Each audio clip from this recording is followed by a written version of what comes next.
Puji Tuhan. Ya, pesan Tuhan di minggu ini ada tentang menghadirkan kerajaan sorga. Ketika Bapak Gembala menyampaikan hal ini ada suatu hal yang sangat-sangat luas, yang sebenarnya sangat-sangat penting karena ini mencakup semua aspek dalam kehidupan kita, baik dalam pemikiran, dalam tindakan, keputusan, dalam hidup, dalam sosial dengan masyarakat, dalam keluarga. Jadi ini pesan ini sangat aplikatif sebenarnya. Tetapi sekaligus sangat-sangat tidak mudah untuk dilakukannya. Mari kita lihat Matius pasal 6 ayat 10. Mari kita baca bersama satu ayat ini. 3, 2, 1. Datanglah kerajaanmu, jadilah kehendakmu di bumi seperti di surga. Kalau kita perhatikan, kalau kita gali, kita pelajari lebih dalam bahasa aslinya atau dalam terjemahan lainnya, akan lebih jelas. Di sini kalau kita lihat, sebenarnya ada 2 kalimat atau 3 kalimat di sini yang dikatakan, datanglah kerajaanmu, jadilah kehendakmu di mana? Di bumi. Di bumi ya. Jadi kehendakmu, kehendak Bapa di bumi. Bukan di surga, di bumi. Tetapi seperti di surga. Jadi kita perlu pahami ini dulu, jangan sampai salah konsep. Jadi Tuhan ingin ini terjadi di bumi saat ini. Waktu kita masih hidup. Waktu kita masih ada di sini. Katakan pada kiri kanan, kamu yang harus melakukannya. Jadi kalau kita perhatikan, datanglah kerajaanmu, atau dalam bahasa Inggris sebutkan your kingdom come, itu ada suatu kenyataan. Sesuatu yang terjadi. Tetapi sewaktu Tuhan Yesus mengatakan, kehendakmu jadilah, di sini pakai kata pasif sebenarnya. Jadi yours atau kehendakmu, keinginanmu, Bapa, terjadi oleh siapa? Dijadikan oleh siapa? Apakah oleh Bapa? Bukan. Kehendak Bapa dijadikan di bumi oleh kita sebagai anak-anak Tuhan. Oleh semua umat Tuhan. Memang ini tidak bisa dimengerti sebelum kita ada dalam kerajaan itu sendiri. Karena suatu malam Nikodemus pernah datang ke Yesus. Dia katakan, bagaimana untuk mendapatkan hidup yang kekal? Yesus katakan, kamu harus dilahirkan kembali. Dan di situ Nikodemus tidak mengerti. Bagaimana mungkin seorang bisa masuk kembali ke rahim dan lahir kembali. Tapi yang dimasukkan oleh Yesus adalah hidup baru di dalam kerajaan Allah. Dalam sistem kerajaan Allah. Ketika seorang hidup dalam sistem kerajaan Allah, ada di dalam pengertian dan firman Tuhan, maka dia baru bisa ngerti. Dan dia baru bisa melakukan. Itu yang Yesus maksudkan. Jadi kita yang sudah di dalam, sudah mengalami kelahiran baru, kita bisa melakukannya. Berbeda dengan orang yang belum. Jadi Yesus katakan, your kingdom come, yours will be done. Kehendakmu akan terjadi oleh siapa? Oleh kita semua. Mungkin ada sebagian orang berkata, wah saya bukan golongan agamawan. Mungkin ini tugas pendeta, mungkin ini tugas pengkhotbah, mungkin ini tugas hamba-hamba dalam kutip hamba Tuhan yang melayani. Tapi di sini Yesus nggak pernah mengatakan, jadilah kehendak Bapa oleh kaum agamawi, oleh ahli-ahli Taurat, oleh orang-orang Farisi, oleh sebagian orang yang aku utus. Tuhan tidak pernah mengatakan seperti itu. Tetapi Tuhan mengatakan, terjadilah kehendak Bapa yang harus dilakukan oleh anak-anak Tuhan. Kurang lebih begitu bahasa sederhananya. Jadi pesan Tuhan ini mengatakan bahwa kita ini adalah representasi kerajaan Allah di bumi ini. Katakan kiri kanan, kamu adalah representasi kerajaan Allah. Kita bisa mengenal seorang dari pemikirannya, kata-katanya, tindakannya, keputusannya, bahkan dari makanannya. Dari cara makannya bahkan. Ada orang yang misalnya dia tidak makan B2. Ketika kita tahu orang ini tidak makan B2, maka kita sudah mulai sedikit membayangkan kira-kira orang ini keyakinannya apa. Kita ketahui orang Israel waktu itu tidak makan B2, maka umat atau penduduk di Kanaan akan tahu bahwa kemungkinan ini orang Israel karena mereka tidak makan B2. Tapi juga mungkin di sebagian kita ada yang mengatakan saya makan segalanya, pokoknya asal kakinya 4 saya makan, saya habisi. Nah kita pun akan mulai mengetahui, oh kemungkinan dia adalah dari bagian suku tertentu yang makan segalanya, diperbolehkan dan dia makan. Sama seperti yang Tuhan maksudkan, kita adalah representasi kerajaan Allah. Bagaimana dunia bisa tahu, orang sekitar kita bisa tahu, oh kelihatannya ini adalah, dia ini orang Kristen, dia ini orang yang mengakui Yesus sebagai Tuhannya. Dari mana kita tahu? Salah satunya dari tindakannya, dari cara mengambil keputusannya, dari cara dia hidup di dalam dunia ini, di bumi ini, bukan nanti sudah kematian. Nah jadi pesan Tuhan katakan kita ini adalah duta kerajaan, orang yang merepresentasikan kerajaan Allah di bumi ini melalui dampak yang kita berikan kepada orang lain, melalui hidup kita. Jadi kita ini adalah wakil. Nah itu yang akan saya bawakan pagi hari ini. Jadi kita adalah, yang pertama hanya satu poin, kita adalah representasi kerajaan Allah. Kalau ibu bapak pernah baca PL dan di situ tentunya tahu ada yang namanya hamba Tuhan yang namanya Musa, di mana Tuhan menyuruh Musa membuat bait Allah, mempersiapkan pembangunan bait Allah atau tabernakel. Apa yang harus Musa lakukan? Dia harus melakukan persis seperti apa yang Tuhan perintahkan. Bagaimana Musa bisa tahu? Tuhan perlihatkan, Musa buatlah kemah suci dengan ukuran sekian. Alatnya adalah anu. Dibuat dengan cara demikian, ukurannya sekian, kainnya ini, bahannya ini, dari emas, dari kayu akasia, semuanya jelas dan lengkap. Dan diperlihatkanlah apa yang ada di surga untuk dibuat di bumi. Jadi Tuhan ini memperlihatkan yang di surga untuk dilakukan di bumi. Dan Musa melihat, dan Musa melakukannya persis seperti yang Tuhan perlihatkan. Mungkin ibu bapak pernah berpikir juga, memangnya di surga ada bait Allah. Nanti ibu bapak bisa pelajari. Yohanes, kitab Wahyu, dia melihat dan Tuhan perlihatkan bait Allah di surga. Di surga itu ada bait Allah. Dan itu yang diperlihatkan oleh Tuhan kepada Musa juga. Dan itu yang dibuat di bumi untuk merepresentasikan bait Allah itu di bumi itu seperti apa. Jadi luar biasa ketika Tuhan ingin kita melakukan apa itu kerajaan Allah di bumi, Tuhan perlihatkan. Nah bagaimana kita bisa tahu atau untuk siapa, mengapa kita harus terlibat di dalamnya? Karena ini adalah perintah. Jadi kalau ibu bapak sekali lagi baca dalam Matius pasal 6 ayat 10, ini bukan kata atau kalimat yang bisa ditawar.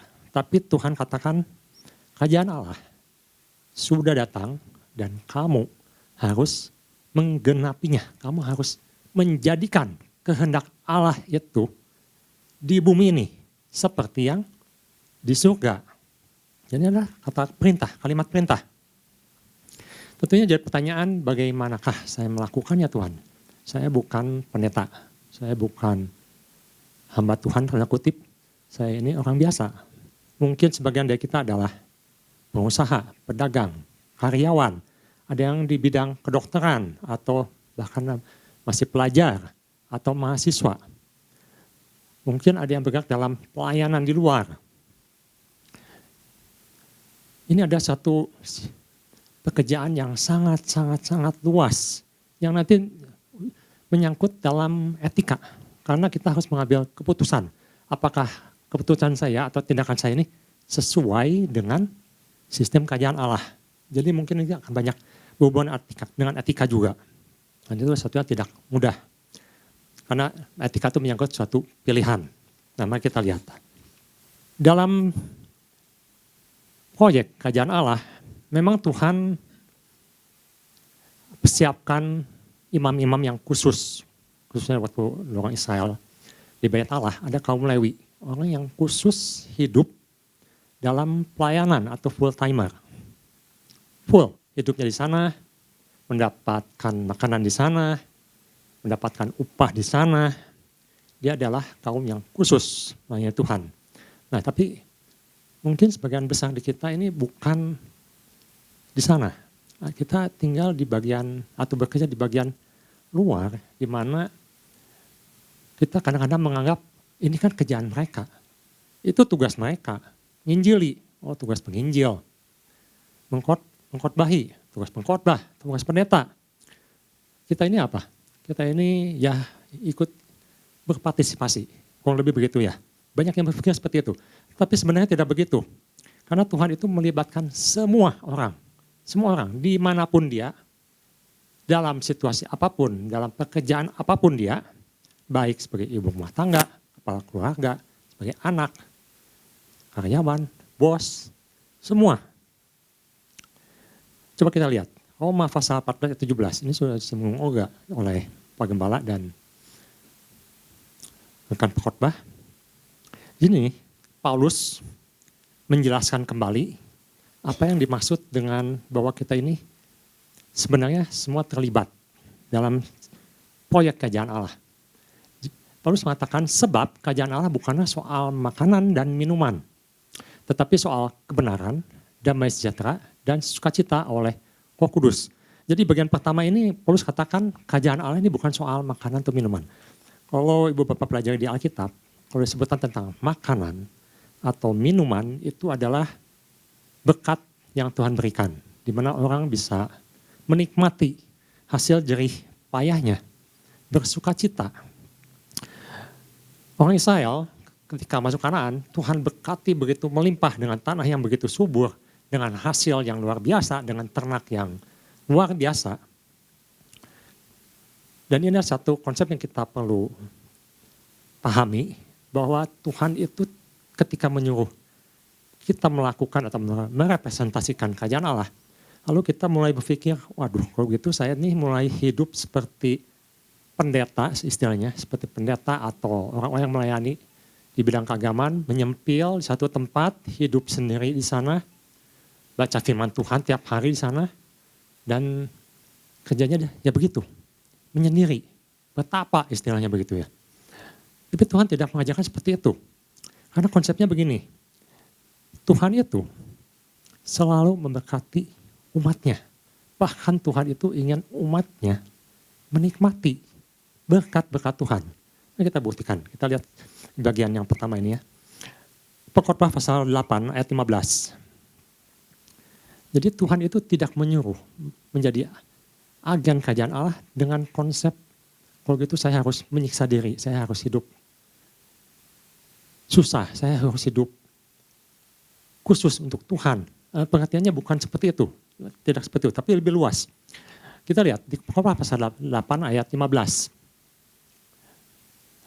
Pengkhotbah atau Salomo mengatakan bahwa tidak ada kebahagiaan bagi manusia di bawah matahari kecuali makan dan minum, menikmati berkat Tuhan, bersukaria.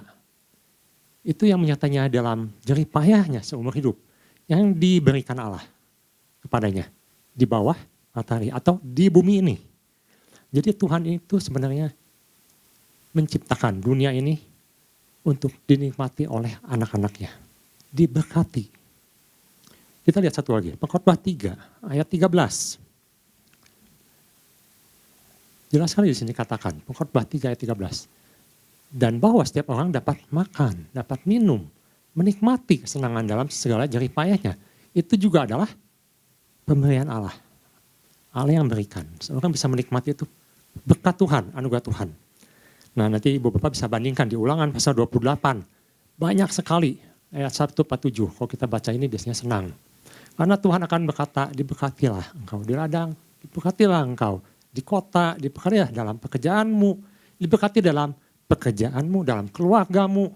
Semuanya adalah Tuhan berikan yang terbaik menjadi berkat. Nanti Ibu Bapak bisa baca kembali, catat saja, Ulangan 28 ayat 1-7. Tapi yang perlu kita ingat, tadi Paulus ingatkan, hidup ini bukan cuma soal makan atau minum, bukan cuma soal menikmati berkat. Kalau orang Israel diberkati Tuhan, Tuhan mewajibkan 3 kali dalam setahun setelah panen, mereka itu harus datang ke Yerusalem membawa semua berkat atau persembahan sulung, salah satunya, untuk dipersembahkan kepada Tuhan. Mereka akan makan dan minum di situ, bersukacita, berpesta, menikmati hasil panen mereka. Tetapi mereka harus membawanya ke Bait Allah di Yerusalem waktu itu. Dan mereka akan melakukannya 3 kali dalam setahun. Itu adalah hal yang wajib, harus dilakukan. Dengan kata lain, Tuhan ingatkan, selain menikmati berkat, juga ada bagian-bagian yang harus dilakukan oleh umat Tuhan. Coba kita lihat yang bagian keduanya. Pengkhotbah pasal 12 ayat pertama. Di sini Tuhan ingatkan lewat pengkhotbah. Ingatlah akan penciptamu pada masa mudamu sebelum tiba hari-hari yang malang dan mendekat tahun-tahun yang kau katakan tak ada kesenangan bagiku di dalamnya. Tuhan ingatkan lewat pengkhotbah ini. Kita harus mengingat bahwa kita hidup di sini bukan cuman menikmati berkat Tuhan, bukan hanya diberkati oleh Tuhan lalu lupa, diam, dan akhirnya kita baru sadar. Kita tidak melakukan apa-apa untuk Tuhan. Kita tidak berkiprah, kita tidak berdampak kepada sesama kita di bumi ini. Jadi pesan Tuhannya jelas sekali bahwa kita ini yang disebut dengan kerajaan Allah datang dan jadilah kehendak Tuhan di bumi ini, itu adalah tentang peran kita. Ada sesuatu yang harus kita lakukan. Dengan cara apa? Dengan cara pakai standar Tuhan. Karena kalau pakai standar dunia, maka hasilnya akan beda. Seperti kita lihat Matius pasal 11 ayat 18. Kalau kita pakai standar dunia, maka itu bukan sistem kerajaan Allah. Nanti kita akan ulas lebih dalam. Matius pasal 11 ayat 18. Ini standar dunia, ini cara pandang dunia. Kita tahu Yohanes datang diutus oleh Tuhan sebagai pembuka jalan untuk Yesus. Yohanes Pembaptis. Dan kita tahu Yohanes Pembaptis itu makannya belalang, minumnya madu. Dan dia sering berpuasa. Apa yang dilakukan oleh Yohanes dan apa penilaian dunia? Orang yang belum mengenal Tuhan, orang yang di luar Tuhan. Karena Yohanes datang, ia tidak makan, ia tidak minum. Maksudnya dia tidak makan seperti orang biasa. Dia tidak minum seperti orang normal. Dia makan karena dia di padang belantara. Lalu apa yang mereka katakan? Ia kerasukan setan. Dunia melihat pekerjaan Tuhan jadi pekerjaan setan. Itu cara pandang dunia. Kita lihat Matius pasal 11 ayat 19. Matius pasal 11 ayat 19. Lalu apa yang dilakukan oleh Yesus? Dan apa penilaian dunia akan Yesus? Kemudian anak manusia datang. Ia makan dan minum. Yesus makan dengan para pendosa. Menginjili di sana. Mempertobatkan di sana. Ia minum. Sama-sama menikmati hidangan. Sama-sama makan bersama. Sama-sama bersuka cita. Dan mereka berkata, lihat, ia seorang pelahap, orang yang rakus, dan peminum, pemabuk katanya. Sahabat pemungut cukai, termasuk dengan kumpulan orang-orang tidak benar, orang jahat, dan orang-orang berdosa. Tetapi hikmat Allah dibenarkan oleh perbuatannya. Jadi pandangan dunia itu beda dengan pandangan kerajaan Allah. Jadi yang pertama, kita tuh harus punya konsep bahwa kita harus menyamakan persepsi kita dan persepsi Allah. Jangan bawa sistem kerajaan Allah dengan persepsi dunia. Contoh. Baru-baru ini Presiden Amerika baru dilantik. Dan hari pertama dia dilantik, Trump katakan mulai saat ini gender itu hanya 2. Laki dan perempuan. Nah ini sesuai dengan firman Tuhan. Karena Tuhan katakan Tuhan menciptakan manusia, laki-laki dan perempuan. Tetapi dunia protes. Khususnya di Amerika. Kita ambil kasus di Amerika. Mereka katakan banyak yang protes, banyak yang demo.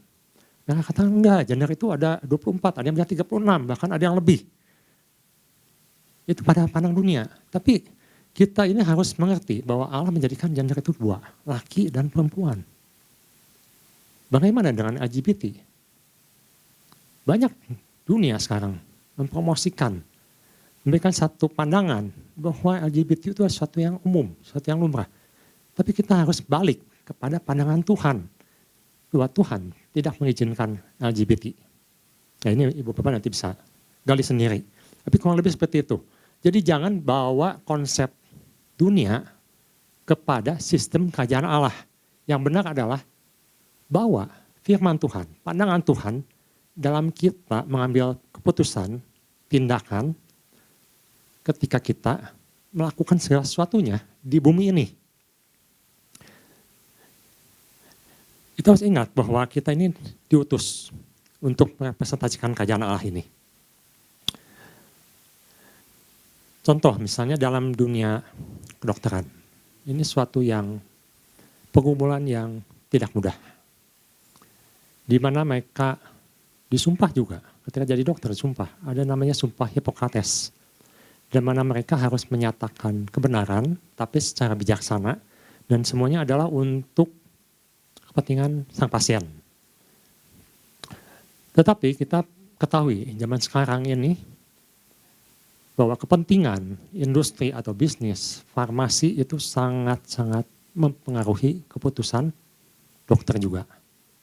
Apakah dokter masih mau memegang prinsip kebenaran firman Tuhan yang Tuhan katakan kasihi samamu seperti dirimu sendiri, atau ikut terlibat dalam permainan atau kita istilahkan permainan demi keuntungan. Saya tidak mengatakan semua farmasi seperti itu, enggak. Tetapi kita tahu LGBT itu, ada satu artikel mengatakan LGBT itu adalah suatu proyek obat-obatan atau farmasi yang besar sekarang ini. Karena untuk misalnya seorang laki-laki mempertahankan kewanitaannya, maka dia harus disuntik obat secara berkala dengan hormon estrogen. Dan itu biayanya mahal. Sebaliknya, perempuan yang ingin jadi laki-laki, dia harus disuntik hormon testosteron terus menerus supaya dia menjadi laki-laki. Istilahnya menjadi laki-laki. Tapi itu dalam Tuhan sebenarnya tidak begitu. Laki-laki ya tetap laki-laki, perempuan tetap perempuan. Ini ada satu industri yang sangat-sangat besar, termasuk kosmetika. Baru-baru ini beberapa orang ditangkap, Ibu Bapak bisa lihat di sosmed, ada 3 orang yang cukup berpengaruh di sosmed, yang pendapatnya cukup besar. Dia bahkan perlihatkan harta mereka lewat penjualan mereka. Dan mereka ditangkap karena kandungannya ternyata mengandung merkuri. Kita tahu merkuri itu sangat beracun dalam tubuh manusia. Dan ditangkaplah mereka. Nah itu menjadi satu perundang untuk kita. Di mana kita diperhadapkan untuk sesuatu misalnya. Ini lebih menguntungkan. Ini hasilnya besar. Tapi ini bertentangan dengan firman Tuhan. Tuhan tidak menyuruh seperti itu. Apakah kita masih mau melakukan yang benar sebagai umat Tuhan yang dikatakan kita ini terlibat dalam kerajaan Allah untuk menunjukkan bahwa kita masih berbuat benar, atau kita lebih memilih ke arah yang lain karena itu lebih menguntungkan walaupun bertentangan dengan sistem kerajaan Allah. Dan ini tidak mudah karena godaannya besar sekali dan tekanannya besar dalam semua profesi. Pelajar sama, apakah dia akan mulai berbuat curang demi mendapatkan nilai yang menjadi Tuhannya, jadi dewanya, nilai yang baik, ranking yang besar, yang tinggi, atau dia mempertahankan kejujurannya demi kebenaran, demi kejujuran, demi kesaksian. Suatu pergumulan untuk belajar, untuk mahasiswa. Karena sekarang banyak yang membeli hasil. Membeli jadi, bayar pakai uang. Untuk mendapatkan nilai yang tinggi, untuk mendapatkan ranking yang tinggi. Dan kita sudah tahu, di Indonesia ini sudah menjadi sesuatu yang hampir katakan wajar.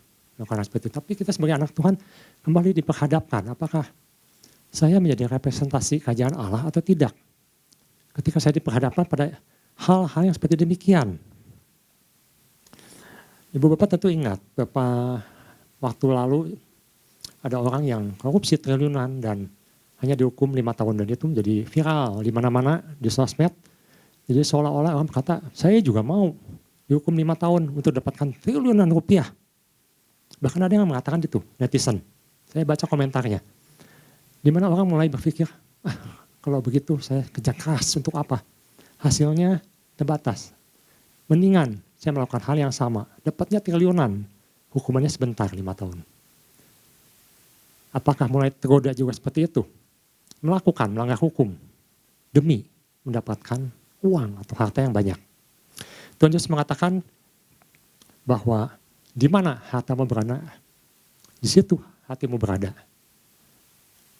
Jadi kita perlu hati-hati bahwa memang tidak mudah, sangat-sangat tidak mudah. Karena ini menyangkut setiap keputusan yang harus kita ambil, kita harus sangat berhati-hati. Makanya Tuhan mengingatkan di awal-awal tahun ini, hati-hati dalam mengambil tindakan. Sangat berhati-hati, kita harus tanya Tuhan sungguh-sungguh. Dan kita harus benar-benar mengerti batasan-batasan mana yang Tuhan inginkan. Jadi kalau tidak mungkin seorang anak Tuhan mengambil keputusan yang benar, kalau dia sendiri tidak tahu mana yang benar. Dia tidak pernah baca Alkitab, nggak tahu perintah Tuhan. Bagaimana dia bisa mengambil suatu keputusan yang benar? Tidak ada standarnya. Banyak sekarang ini di pendapat, kalau sebagian dari hamba Tuhan mulai memisahkan antara PL dan PB.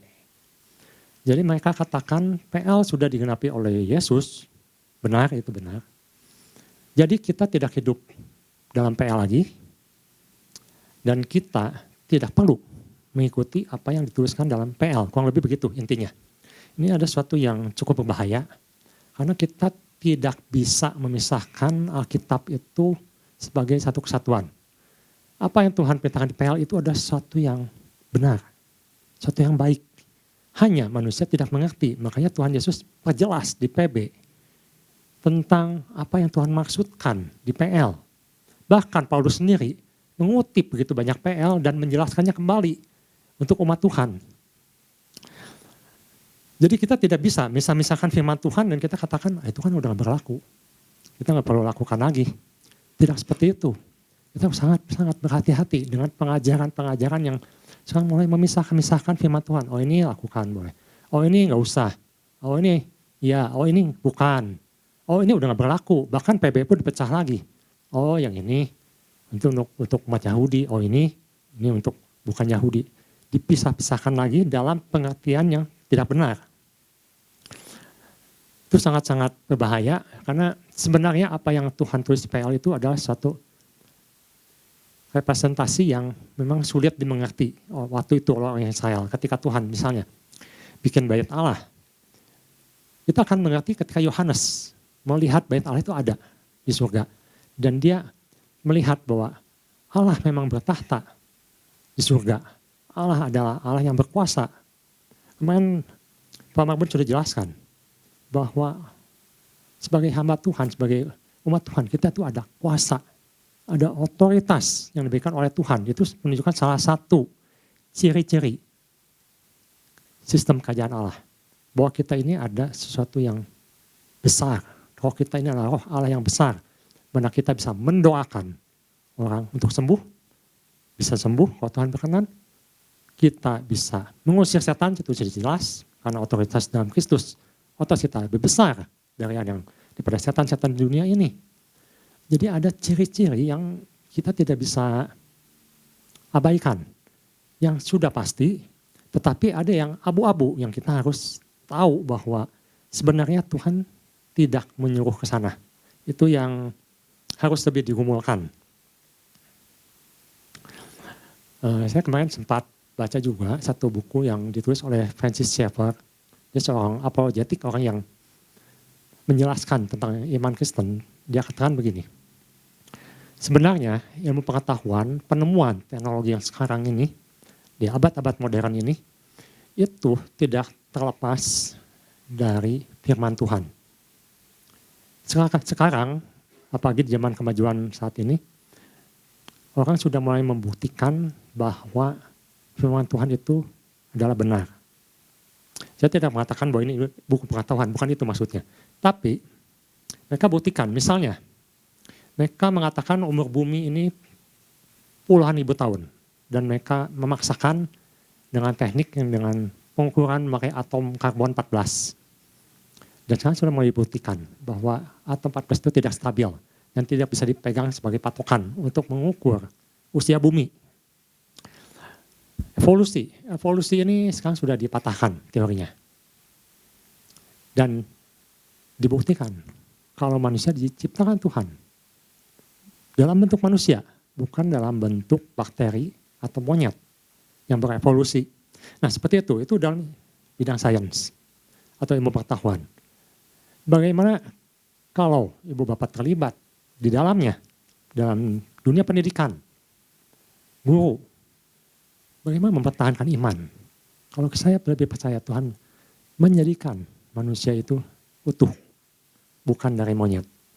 Itu adalah sesuatu yang mungkin akan ditentang oleh dunia, bahkan oleh dunia pendidikan. Jadi suatu tantangannya besar. Jadi saya tidak mengatakan bahwa menjadi representasi kerajaan itu mudah. Sangat-sangat tidak mudah.